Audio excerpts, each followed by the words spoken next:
job. You rats. What's this guy? I can't even put the ring in the right way. Look at this. You gotta pull this. You gotta pull it out. Kid's mouth. It's embarrassing that you're wearing that shirt. You should be ashamed of yourself. You scabs. Bunch of rats.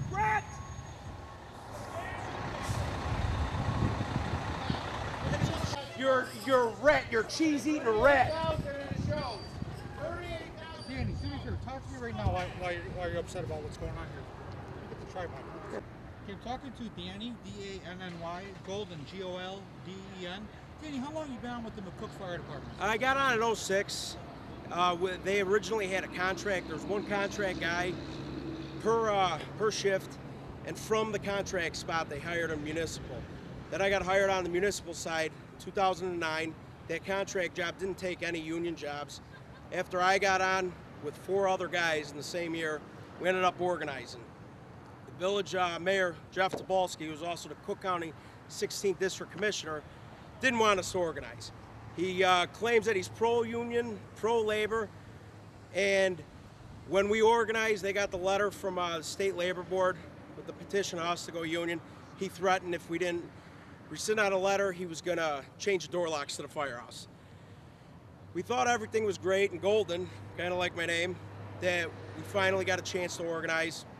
We're represented by Teamsters Local 700, big public safety union. They represent Cook County correctional officers, a lot of streets and sands workers, guys like that. Our union got notification in November of last year that they wanted to go with the referendum to disband the fire department. Jeff Tobolski's still lying, saying that it wasn't to disband the fire department.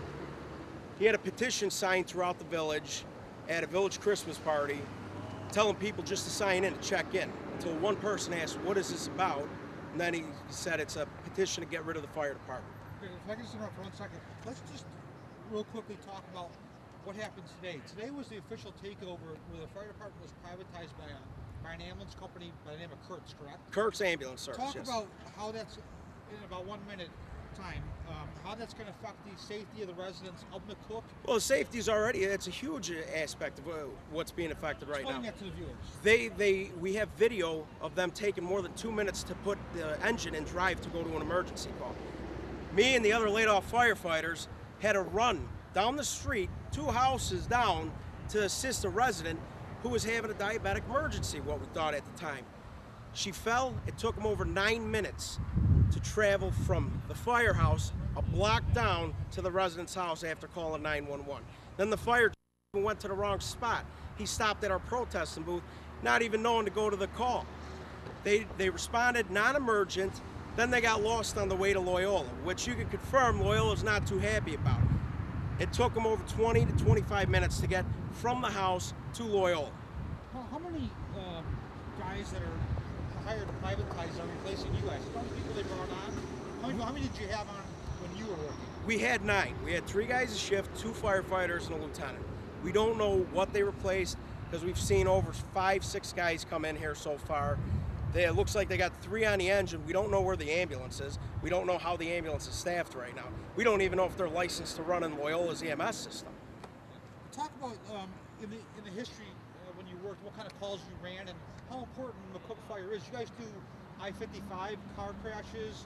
You do. Well, we participate with Mavis. We cover a huge industrial area, a huge commercial area, where we're auto aid agreements with departments around us: Brookfield, Forest View, Summit on First Avenue for any car wrecks. We were thought that we were an asset to the Mavis Division 10 team.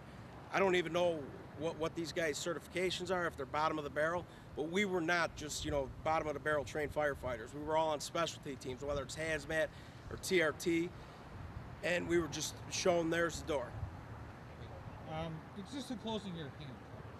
All right, Dan, just in closing, if the mayor or the fire chief was watching this, what would you tell them? If I could show them this video, I mean, you got about 40 to 50 people out here. You got, union representatives. A lot of people are supporting you guys.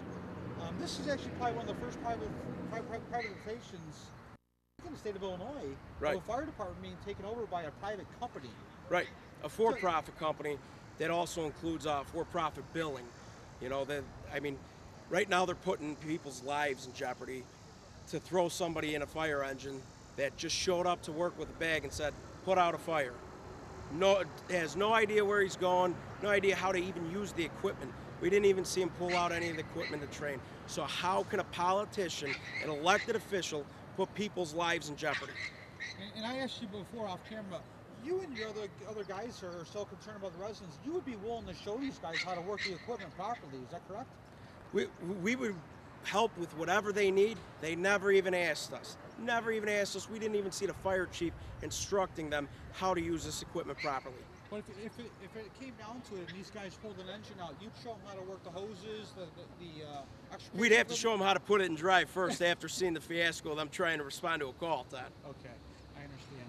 All right, Danny, anything else you want to say in closing? You have 30 seconds. If we can't stop politicians from privatizing fire departments like McCook, it's only going to be a matter of time before they start doing it to bigger cities, bigger towns, and guys like Rahm Emanuel are going to see it, and firemen are going to be laid off all over the state.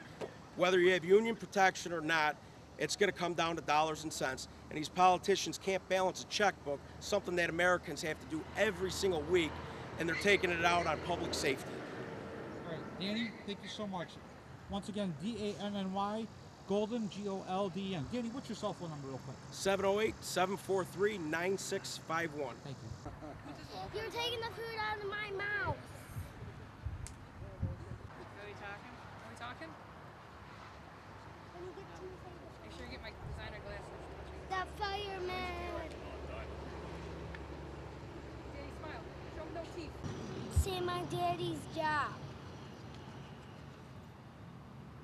Say my daddy's job. Good job, Danny.